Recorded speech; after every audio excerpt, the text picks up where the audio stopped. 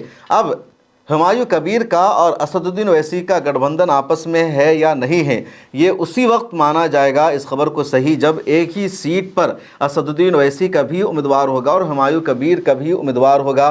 تب تو مانا جائے گا کہ ان کا گٹھ بندھن ختم ہو گیا ہے, کیونکہ ایک دوسرے کے خلاف امیدوار انہوں نے اتار رکھا ہے. لیکن اگر سیٹوں کا بٹوارا, امیدوار کو اتارنے کا فیصلہ اسی تقسیم کے لحاظ سے کیا تھا جو پہلے ہوا تھا کہ 192 میں سے 17 سیٹوں پر AIMIM چناؤ لڑے گی, بقیہ سیٹوں پر ہمایوں کبیر کی پارٹی اور ایک دوسرے کے خلاف دونوں کا امیدوار نہیں ہوگا, تو پھر مانا جائے گا کہ جو گٹھ بندھن کے پہلے کا جو گٹھ بندھن ٹوٹنے سے پہلے کا فیصلہ تھا وہ ابھی بھی باقی ہے. محض رسمی طور پر اعلان کیا گیا ہے, اس کے علاوہ کچھ بھی نہیں ہوا ہے.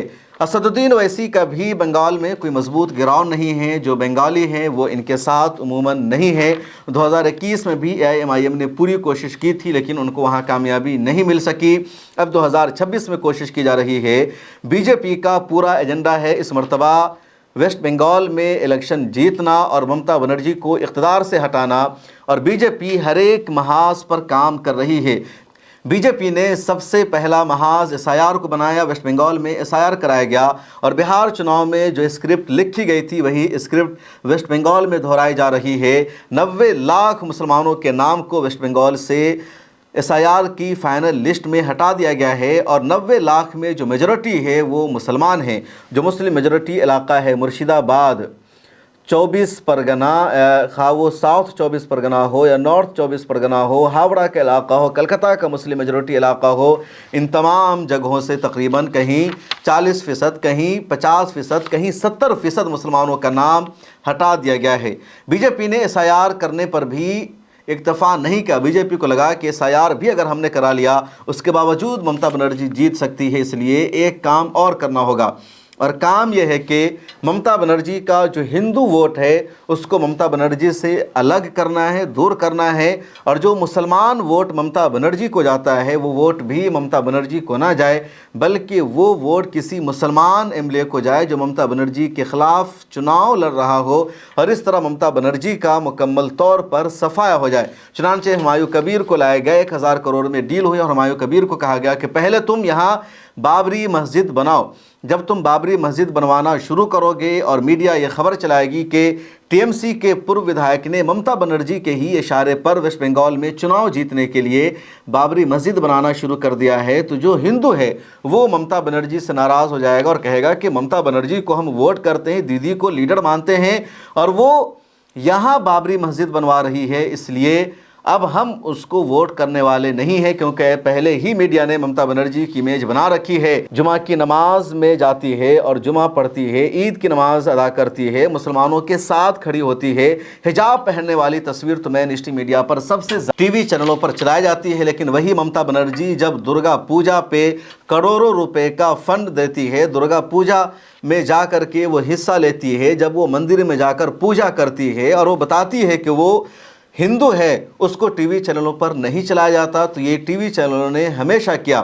اب BJP کو یہ لگا کہ بابری مسجد بنانے کی خبر جیسے ہی عوام تک پہنچے گی، عوام ممتا بنرجی سے دور ہو جائے گی کہ یہ تو مکمل طور پر مسلمانوں کی ہو چکی ہے، میڈیا کی زبان میں یا BJP کی زبان میں کہ مکمل طور پر یہ ملی ہو چکی ہے، اس کو ہندوؤں سے مطلب ہی نہیں رہا. یہ میرے لفظ نہیں ہے، معاف کیجیے گا، میں بول رہا ہوں کیونکہ میڈیا کا یہی کہنا ہوتا ہے، BJP کے لیڈر اس طرح بولتے ہیں.